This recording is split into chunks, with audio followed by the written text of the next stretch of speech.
ভাবুন তো একবার, আপনি শত্রু দেশের গভীরে, আপনার ফাইটার জেট গুলি করে নামানো হয়েছে, চারিদিকে পাহাড়, অচেনা মানুষ, আর আপনার মাথার উপরে $60,000 বাউন্টি। এই গল্প কোনো হলিউডের স্ক্রিপ্ট নয়, এটা 2026 সালের এপ্রিল মাসে ঘটে যাওয়া এক বাস্তব ভূ রাজনৈতিক ঘটনা, যেটা পুরো বিশ্বকে প্রশ্নের মুখে দাঁড় করিয়ে দিয়েছে। আমেরিকা কি শুধু একজন পাইলটকে বাঁচাতে ইরানে ঢুকেছিল, নাকি এই উদ্ধার অভিযানের আড়ালে ছিল আরো ভয়ঙ্কর কোনো প্ল্যানিং? চলুন পুরো গল্পটা আমরা ধাপে ধাপে বুঝে নিই। 2026 সালের 3রা এপ্রিল শুক্রবার দক্ষিণ পশ্চিম ইরানের আকাশে একটি ইউএস এয়ারফোর্সের F-15E স্ট্রাইক ইগল উড়ছিল, আর হঠাৎ ইরানে এয়ার ডিফেন্স সক্রিয় হয়ে গেল, আর তার পরের মুহূর্তেই ফাইটার জেট মিসাইলের আঘাতে আহত হলো। দুজন ক্রু দুজনেই ইজেক্ট করলেন, একজন পাইলট আর আরেকজন ওয়েপন সিস্টেম অফিসার অর্থাৎ WSO। পাইলট তুলনামূলক ভাগ্যবান ছিলেন, তাই তিনি নিরাপদ এলাকায় নামেন এবং দ্রুত উদ্ধার হন, কিন্তু WSO তিনি নামেন একটি দুর্গম জায়গায়। 48 ঘন্টা মৃত্যুর সাথে লুকোচুরি চলে। WSO আহত অবস্থায় পড়েছিল ইরানের এক দুর্গম পাহাড়ে। খাবার নেই, জল নেই, কোনো ব্যাকআপ নেই। তার কাছে ভরসা শুধুমাত্র একটি পিস্তল, একটি ছোট এনক্রিপ্টেড মিলিটারি বিকন আর বহু বছরের ট্রেনিংয়ের অভিজ্ঞতা। ইরানের স্থানীয় লোকেরা তাকে চিরনি তল্লাশি করে খুঁজছিল, কারণ সরকার ঘোষণা করেছিল $60,000 পুরস্কার। আর 48 ঘন্টা ধরে তিনি পাহাড়ের খাঁজে লুকিয়েছিলেন। নড়াচড়া নেই, শব্দ করা যাবে না, একটা ছোট্ট ভুল মানেই ধরা পড়ে যাওয়া। 48 ঘন্টা পর তিনি সেই বিশেষ বিকনটি সক্রিয় করলেন। এটি কোনো সাধারণ জিপিএস নয়, এটা ছিল এনক্রিপ্টেড মিলিটারি ফ্রিকোয়েন্সি, যেটা শুধু ইউএস মিলিটারি স্যাটেলাইট পড়তে পারে। মুহূর্তের মধ্যেই ওয়াশিংটন জানতে পারল তিনি বেঁচে আছেন এবং এক্স্যাক্টলি কোথায় আছেন। কিন্তু প্রশ্ন ছিল অন্য জায়গায়। এটা কোনো ইরানের ফাঁদ নয় তো? অফিসার কি আগেই ধরা পড়ে গেছেন? বিজ্ঞান কি ব্যবহার করছেন আমেরিকাকে ফাঁদে ফেলতে? আসলে কি ছিল? এই সন্দেহ দূর করতে ইসরায়েল ইন্টেলিজেন্স মাঠে নামে। সিআইএ এর সাথে মিলে ইসরায়েল নিশ্চিত করে যে অফিসার এখনো স্বাধীন, বিকনের ফ্রিকোয়েন্সি আসল, কোনো ইরানি ট্র্যাপ এখানে নেই।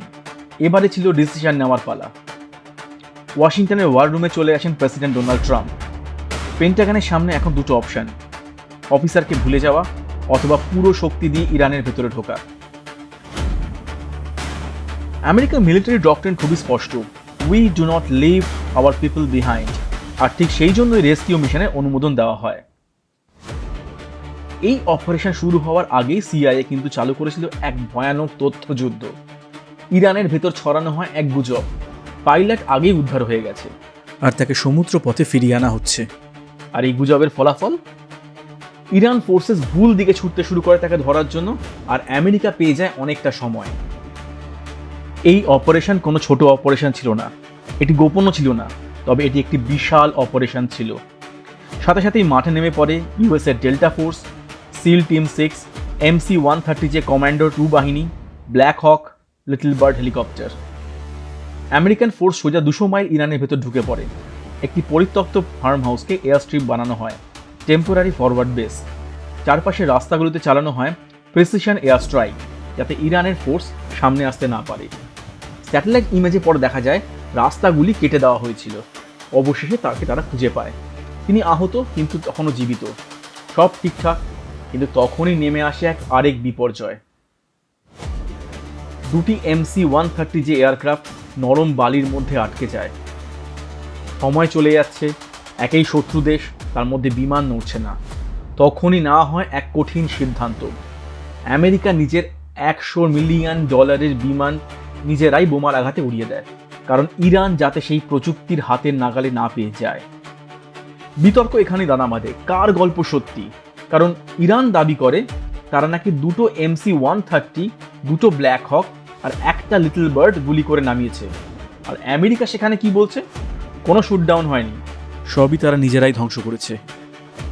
এখানেই প্রশ্ন আসে, সত্যি সত্যি যদি শুটডাউন হতো, কোথায় সেই সেনাদের দেহ, যার কোনো নিশ্চিত প্রমাণও নেই? এই যুক্তিগুলি আমেরিকার বক্তব্যকেই বেশি গ্রহণযোগ্য করে তোলে। তাহলে কি নিউক্লিয়ার থ্রেট? এখানে একটা প্রশ্ন আসে। ইরানের ইস্পাহান অঞ্চল যেখানে ইউএস ঢুকেছিল, সেখানেই নাকি রাখা আছে 60% এনরিচ ইউরেনিয়াম, যা ওজন 200 কেজিরও বেশি। ইরান দাবি করে এই রেস্কিউ আসলে ছিল নিউক্লিয়ার মেটেরিয়াল চুরি করা, কিন্তু বাস্তবতা, এই ইউরেনিয়াম সাধারণত আন্ডারগ্রাউন্ডে থাকে, হেভি শিল্ডিং লাগে, কয়েক টন কন্টেইনমেন্ট দরকার। এটা কোনো কমান্ডো মিশনে সম্ভব নয়। এই থিওরি যতটা নাটকীয় ততটাই ইউজলেস। তবে পরিশেষে বলা যায় এই মিশন ছিল একজনকে বাঁচানোর গল্প, ছিল মনোবলের লড়াই, ছিল শক্তির প্রদর্শন। একটা বার্তা খুব পরিষ্কার হয়ে গেল, আমেরিকা চাইলে যে কোনো দেশের ভেতরে ঢুকতে পারে। এটা শুধু কোনো রেস্কিউ নয়, এটা ছিল একটা ভূ রাজনৈতিক বার্তা। আপনি কি মনে করেন, এটা কি শুধুই কোনো রেস্কিউ ছিল, নাকি এর আড়ালে চলছিল অন্য কিছু? কমেন্ট করে আপনার মতামত জানান।